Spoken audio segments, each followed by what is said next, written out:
नमस्कार दोस्तों, कैसे हो आप सब। आशा करता हूं कि आप सब ठीक हो। दोस्तों, आज की कहानी है विवाह पूर्व की औपचारिकताएं। चलो शुरू करते हैं। महाराज जनक के कनिष्ठ भ्राता कुशध्वज सांकाश्यपुरी में रहकर राज्य का प्रबंध किया करते थे। सीता के विवाह का समाचार पाकर महाराज वे भी सांकाश्यपुरी से मिथिला आ गए। अपने अग्रज महाराज जनक तथा गुरु शतानंद जी को प्रणाम करने के पश्चात वे बोले, हे भ्राता, अयोध्यापति पधार चुके हैं, इसलिए अब विवाह संबंधी कार्यों का शुभारंभ कर देना चाहिए। इस पर जनक जी ने शतानंद जी से कहा, हे गुरुवर, भाई कुशध्वज के कहने के अनुसार हमें शुभ रीतियों और विधि विधानों के अनुसार कार्य प्रारंभ करना चाहिए। आप शीघ्र जाकर अयोध्यापति महाराज दशरथ को राजकुमारों सहित आदरपूर्वक यहाँ लिवा लाइए। शतानंद जी जनवासे में महाराज दशरथ के पास पहुँचे और उनसे आदरपूर्वक बोले, महाराजाधिराज, मिथिला नरेश महाराज जनक अपने कनिष्ठ भ्राता कुशध्वज, परिजनों एवं समस्त मंत्रियों के साथ आपके दर्शनों के लिए उत्सुक हैं और अपने दरबार में आपकी प्रतीक्षा कर रहे हैं। इसलिए आप अपने मंत्रियों सहित पधार कर उन्हें कृतार्थ कीजिए। राजा जनक का संदेश पाकर राजा दशरथ गुरु वशिष्ठ, मंत्रियों एवं राजकुमारों के साथ वहां पहुंचे जहां राजा जनक उनकी प्रतीक्षा कर रहे थे। मिथिलापति ने खड़े होकर उन सबका स्वागत किया और उन्हें बैठने के लिए यथोचित स्थान प्रदान किया। जब सब अपने अपने स्थानों पर विराजमान हो गए तो इक्ष्वाकु वंश के गुरु वशिष्ठ जी ने राजकुमारों का गोत्र पढ़ना प्रारंभ किया, जो इस प्रकार था।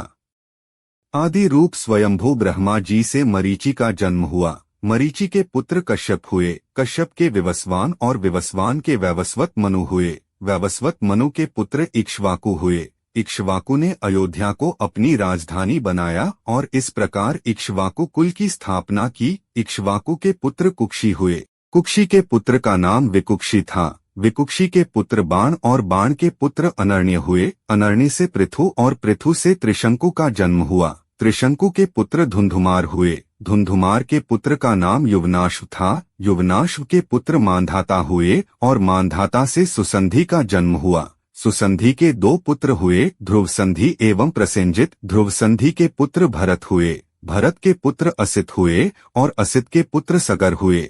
सगर के पुत्र का नाम असमंज था। असमंज के पुत्र अंशुमान तथा अंशुमान के पुत्र दिलीप हुए। दिलीप के पुत्र भगीरथ हुए।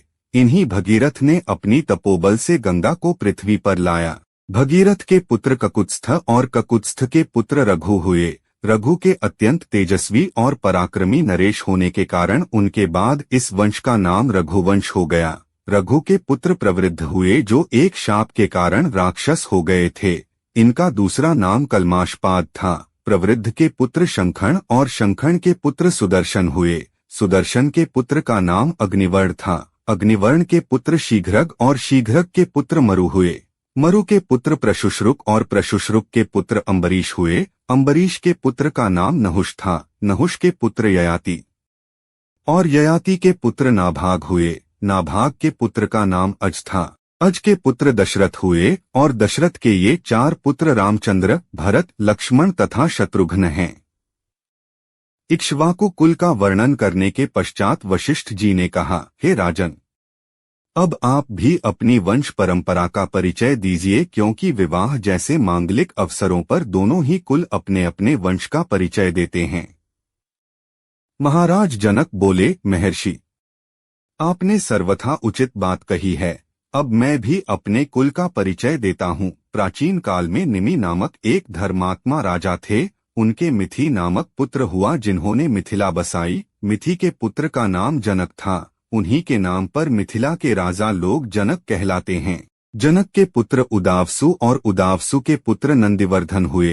नंदिवर्धन के पुत्र का नाम शूरवीर था। शूरवीर के पुत्र सुकेतु और सुकेतु के पुत्र देवरात हुए। देवरात के पुत्र का नाम बृहद्रथ था। बृहद्रथ के पुत्र महावीर और महावीर के पुत्र सुधृति हुए। सुधृति के पुत्र का नाम धृष्टकेतु था। धृष्टकेतु के पुत्र हर्यश्व और हर्यश्व के पुत्र मरु हुए। मरु के यहाँ प्रतींधक की उत्पत्ति हुई। प्रतींधक के पुत्र कीर्तिरथ, कीर्तिरथ के पुत्र देवमीढ़, देवमीढ़ के पुत्र विबुध और विबुध के पुत्र महींद्रक हुए। महींद्रक के पुत्र का नाम कीर्तिरथ था। कीर्तिरथ के पुत्र महारोमा, महारोमा के पुत्र स्वर्णरोमा और स्वर्णरोमा के पुत्र हृस्वरोमा हुए।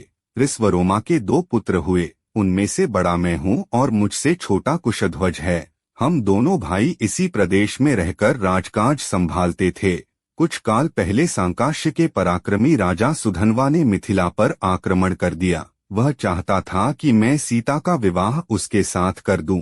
मैंने उसकी मांग पूरी नहीं की, इसलिए उसके साथ मेरा युद्ध हुआ जिसमें सुधन्वा मेरे हाथ से मारा गया। तब से मेरा कनिष्ठ भ्राता कुशध्वज सांकाश्य पर शासन करता है और मैं मिथिला पर। मैं अपनी बड़ी पुत्री सीता का विवाह राजकुमार रामचंद्र के साथ और छोटी पुत्री उर्मिला का विवाह उनके कनिष्ठ भ्राता लक्ष्मण के साथ करना चाहता हूँ। मैं 3 बार इस बात को दोहराकर अपनी दोनों कन्याएं आपको वधुओं के रूप में समर्पित करता हूँ। फिर वे राजा दशरथ से कहने लगे, हे नृपश्रेष्ठ, अब आप इनसे गौदान कराकर नांदीमुख श्राद्ध का कार्य संपन्न कीजिए। इसके पश्चात लोक प्रचलित पद्धति के अनुसार विवाह का कार्य आरंभ कीजिए। यह अवसर सर्वथा उपयुक्त एवं कल्याणकारी है। आज मघा नक्षत्र है। आज से तीसरे दिन फाल्गुनी नक्षत्र होगा। इससे अधिक उपयुक्त समय विवाह के लिए दूसरा नहीं हो सकता।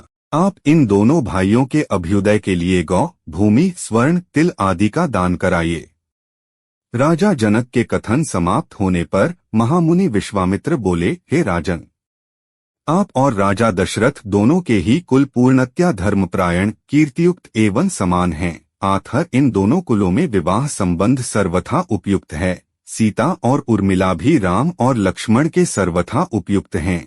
आपके कनिष्ठ भ्राता कुशध्वज भी आपकी ही भांति धर्मप्रायण एवं प्रतिभा संपन्न हैं। इनकी भी 2 रूपवती, सुंदर एवं विवाह योग्य कन्याएं हैं। हे नरश्रेष्ठ, मैं चाहता हूँ उनका भी विवाह महाराज दशरथ के 2 योग्य और पराक्रमी पुत्रों भरत और शत्रुघ्न के साथ हो जाए। विश्वामित्र की बात सुनकर जनक बोले, हे मुनिवर, आपके इस आदेश को स्वीकारते हुए मैं अपने कुल को धन्य समझता हूँ। आप भरत और शत्रुघ्न को आज्ञा दीजिए कि वे कुशध्वज की दोनों कन्याओं मांडवी एवं श्रुतकीर्ति को अपनी अपनी पत्नी के रूप में स्वीकार करें। इसके बाद मिथिला नरेश से अनुमति लेकर राजा दशरथ वशिष्ठ जी और विश्वामित्र जी के साथ जनवासे में लौट गए। दूसरे दिन चारों राजकुमारों ने याचकों को 1-1 लाख स्वर्ण मंडित सींगों वाली गौएं दान दी और भी बहुत सारा धन, आभूषण, रत्न आदि ब्राह्मणों को दान दिए। दोस्तों, अगर आपको यह कहानी अच्छी लगी हो तो हमारे चैनल को सब्सक्राइब करें और वीडियो को लाइक भी करें। धन्यवाद।